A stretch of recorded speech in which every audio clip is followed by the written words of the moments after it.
नमस्कार बच्चों। आज मैं आपकी पाठ्य पुस्तक क्षितिज भाग 2 के पाठ 8 कन्यादान कविता को लेकर उपस्थित हुई हूँ। कन्यादान कविता के कवि ऋतुराज जी हैं। ऋतुराज का जन्म 10 फरवरी 1940 को राजस्थान के भरतपुर में हुआ था। जयपुर से अंग्रेजी में एमए करने के बाद उन्होंने 40 वर्षों तक अध्यापन कार्य किया। उन्हें बिहारी सम्मान, परिमल सम्मान, मीरा पुरस्कार, सोमदत्त सम्मान, सुब्रमण्यम भारती हिंदी सेवी सम्मान इत्यादि से विभूषित किया गया। ऋतुराज ने वंचितों, उपेक्षितों और पीड़ितों के कवि माने जाते हैं। उनकी भाषा शैली के शब्द अत्यंत सरल होते हुए भी मर्म को भेदने की क्षमता रखते हैं। कविता कन्यादान में उन्होंने नवविवाहिता बेटी को नारी जीवन की त्रासदियों से बचने के लिए सचेत किया है। कविता में स्त्री जीवन के प्रति कवि की गहरी संवेदनशीलता प्रकट हुई है। कविता में माँ के संचित अनुभवों के बारे में बताया गया है कि किस प्रकार वह अपनी भोली भाली बेटी और अनुभव शून्य बेटी को स्त्री जीवन में आने वाली कठिन परिस्थितियों से सचेत करती है। कविता में स्त्री जीवन को दुख में बनाने वाली कुरीतियों को भी उजागर किया गया है। तो बच्चों, शुरू करते हैं कविता। कितना प्रामाणिक था उसका दुख। लड़की को दान में देते वक्त जैसे वही उसकी अंतिम पूंजी हो। लड़की अभी सयानी नहीं थी, अभी इतनी भोली और सरल थी कि उसे सुख का आभास तो होता था, लेकिन दुख बांचना नहीं आता था। पाठिका थी वह धुंधले प्रकाश की, कुछ तुकों और लयबद्ध पंक्तियों की। तो बच्चों, 4-4 पंक्तियां लेकर चलते हैं। इसमें कवि ने बताया है कि जब माँ अपनी बेटी को विवाह के समय विदा करती है तो उसे लगता है कि जीवन की उसकी अंतिम पूंजी उसकी बेटी ही थी, जिसे अब वह किसी और को सौंप रही है।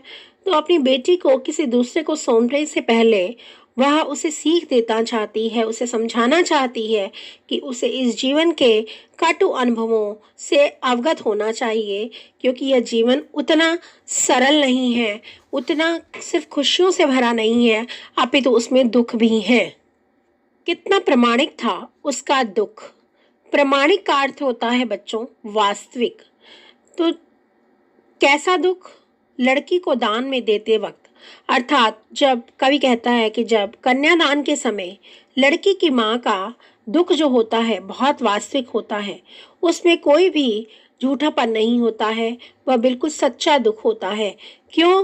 क्योंकि वह अपने जीवन की एकमात्र पूंजी, क्योंकि कन्या ही जो होती है उसके जीवन की एकमात्र पूंजी होती है, क्योंकि उसी से पूंजी इसलिए कहा गया है बच्चों कन्या को, क्योंकि माँ जो है अपने सुख दुख उसी कन्या से, उसी बेटी से बांटती है, और इसलिए वो उसे कवि ने पूंजी कहा है। तो उसका दुख जो होता है, माँ का दुख, कवि कहता है कि कन्यादान करते समय माँ का जो दुख होता है बहुत ही वास्तविक होता है। कन्या को दान में देते वक्त, अर्थात कन्यादान करते समय उसका दुख सचमुच दुख होता है, उसमें लेश मात्र भी झूठापन नहीं होता है, वह दुख स्वाभाविक होता है, वास्तविक होता है, जैसे वही उसकी अंतिम पूंजी हो, क्योंकि वही लड़की, वही कन्या उसके जीवन की अंतिम पूंजी होती है। दूसरी उसे तकलीफ ये भी होती है माँ को कि लड़की अभी सयानी नहीं है, अभी इतनी भोली और सरल थी। उसकी जो बेटी है अभी भोली है, सरल है। क्यों? क्योंकि दुनिया के जो स्वार्थी व्यवहार है उसको वो समझ नहीं पाती है, इसलिए वो बड़ी भोली है। यानी उसको ससुराल पक्ष की कठोर सच्चाइयों को और इस पुरुष प्रधान समाज के बंधनों का ज्ञान नहीं है। वह इतनी भोली है और अभी सयानी नहीं हुई है। अगली 4 पंक्तियां हैं बच्चों कि उसे सुख का आभास तो होता था, लेकिन दुख बांचना उसे नहीं आता था।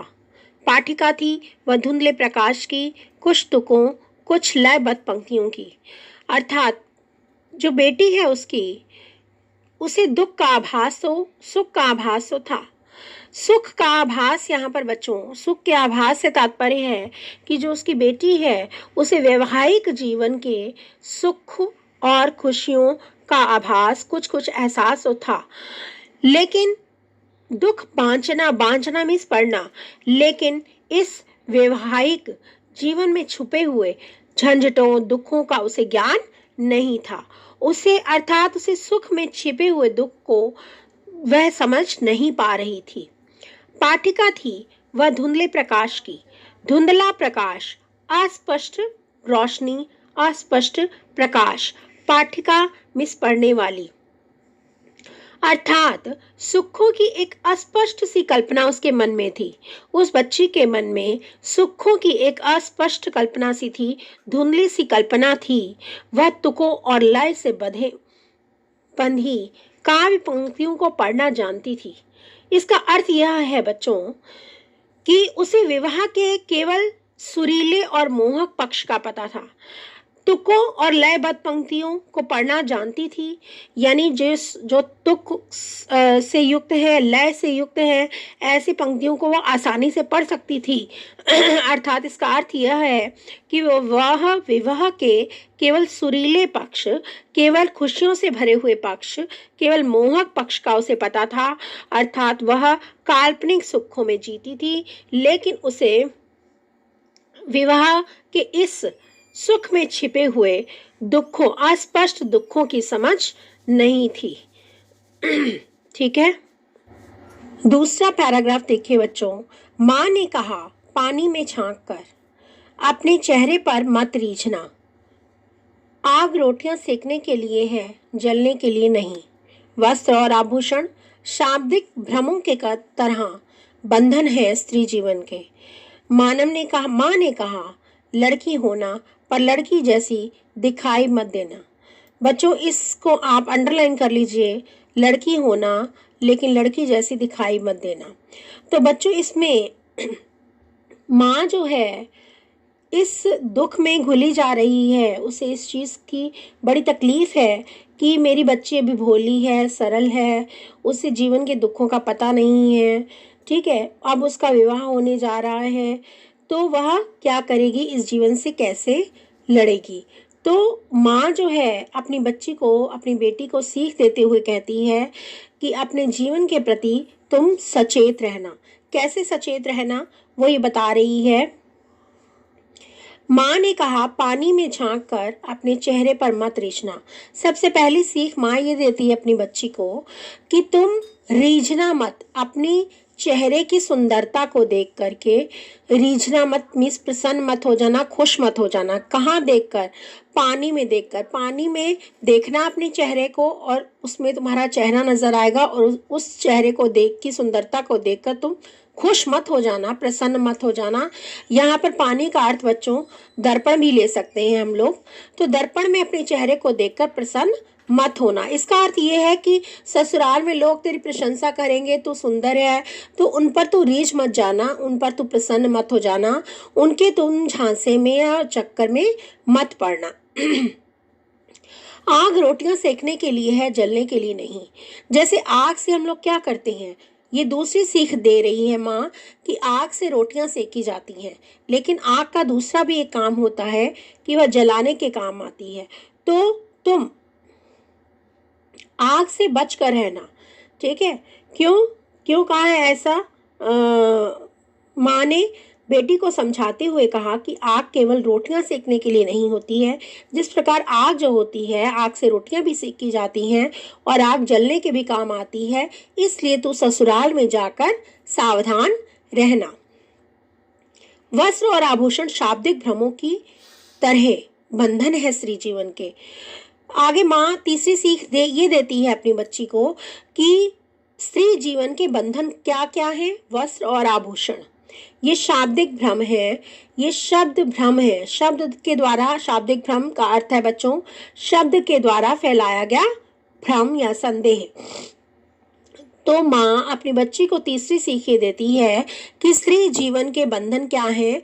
वस्त्र, सुंदर सुंदर वस्त्र और आभूषण। तो माँ यहाँ पर ये कहना चाहती है कि तुम सुंदर सुंदर वस्त्र और गहने मिलेंगे तुझे, आभूषण मिलेंगे विवाह के समय, तो उनके छलावे में मत रह जाना, उनके भ्रमों में मत फंस जाना। भ्रम मीन्स छलावा, उनके छलावे में तुम मत फंसना, क्योंकि वास्तव में ये सब चीजें जो है स्त्री जीवन के बंधन ही होते हैं, मोह जाल होता है, तुम इनके चक्कर में मत फंसना।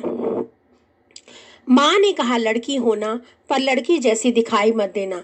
यानी यहाँ पर जो है ससुराल में तुम्हें लोग बहुत प्यार करते हैं वास्तव में वे ऐसा करके तुम्हें क्या करना चाहते हैं, तुमसे तुम्हारा शोषण करना चाहते हैं, इसलिए तुम उनके छल में मत फंसना, इस छलावे में मत फंसना।